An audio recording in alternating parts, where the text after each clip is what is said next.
గెలవాలన్న పట్టుదల, చనిపోయినా గెలవడం కోసం ప్రయత్నించాలి. ఇది ఉక్రెయిన్ బలగాల మనస్సులో మెదులుతున్న భావన. రష్యాతో యుద్ధం చేసి ఉక్రెయిన్ గెలవడం అన్నది ఇంపాసిబుల్. కానీ యూరప్, అమెరికా అందిస్తున్న సైనిక సాయంతో ఉక్రెయిన్ రష్యాను నిలువరించగలుగుతోంది. ఆకాశంలో ఎగిరే చిన్న చిన్న డ్రోన్లు. కానీ వాటి దెబ్బలకు రష్యా సూపర్ పవర్ మోకరిల్లుతున్నది. $1 బిలియన్ యుద్ధ యంత్రాంగాన్ని చౌకైన డ్రోన్లు ఒక్కొక్కటిగా నాశనం చేస్తున్నాయి. ఈ యుద్ధం చివరికి ఎవరి చేతుల్లోనూ కాకుండా ఎగిరే యంత్రాల చేతుల్లోకి వెళ్లిపోతోంది.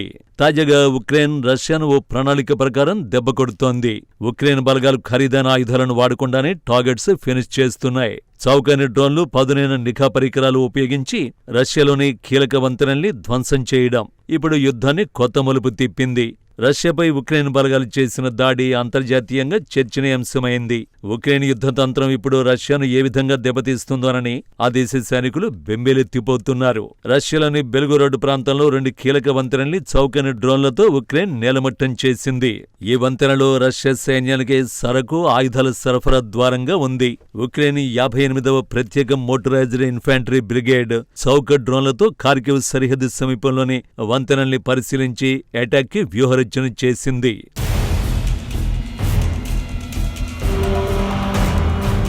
అక్కడ సాధారణ నిఘా డ్రోన్ పనిచేయనందున వారు ఫైబర్ ఆప్టిక్ కెమెరాతో కూడిన first person view FPV drone ఉపయోగించారు. వంతెన కింద భారీగా నిల్వ ఉంచిన మందుగుండు సామగ్రి సమాచారంతో ఆ ప్రాంతంపై డ్రోన్ తీసుకువెళ్లి పెద్ద దాడి చేశారు. ఫస్ట్ అటాక్ సక్సెస్ కావడంతో రెండో బ్రిడ్జి పైన అటాక్ చేశారు. ఒకేసారి 2 బ్రిడ్జిల్ని నేలమట్టం చేశారు. భారీ దాడి కోసం ఉపయోగించిన డ్రోన్ ధర కేవలం 50,000 అంటే ఎవరైనా ఆశ్చర్యపోతారు. సాధారణంగా ఇలాంటి వంతెనల లక్ష్యాలను ధ్వంసం చేయడానికి వినియోగించే లాంచర్లు ఖరీదుతో కూడుకున్నవి. జర్మనీ గత సంవత్సరం కేవలం 3 హైమార్స్ వ్యవస్థలకు $30 మిలియన్లు చెల్లించి కొనుగోలు చేసింది. ఒక్కొక్క క్షిపణి ఖర్చే $10,000 వరకు ఉంది. కానీ ఈసారి ఉక్రెయిన్ తక్కువ ఖర్చుతోనే రష్యాకు భారీ నష్టం కలిగించింది.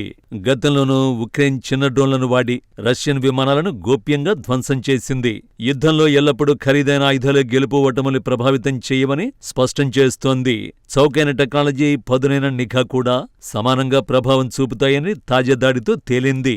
ఈ ఆపరేషన్ ఉక్రెయిన్కు పెద్ద విజయంగా భావిస్తున్నారు. ఖరీదైన సాంకేతికత లేకుండానే రష్యా బలగాలకు పెద్ద షాక్ ఇచ్చారు. నిపుణులు దీనిని డ్రోన్ యుద్ధం అంటున్నారు.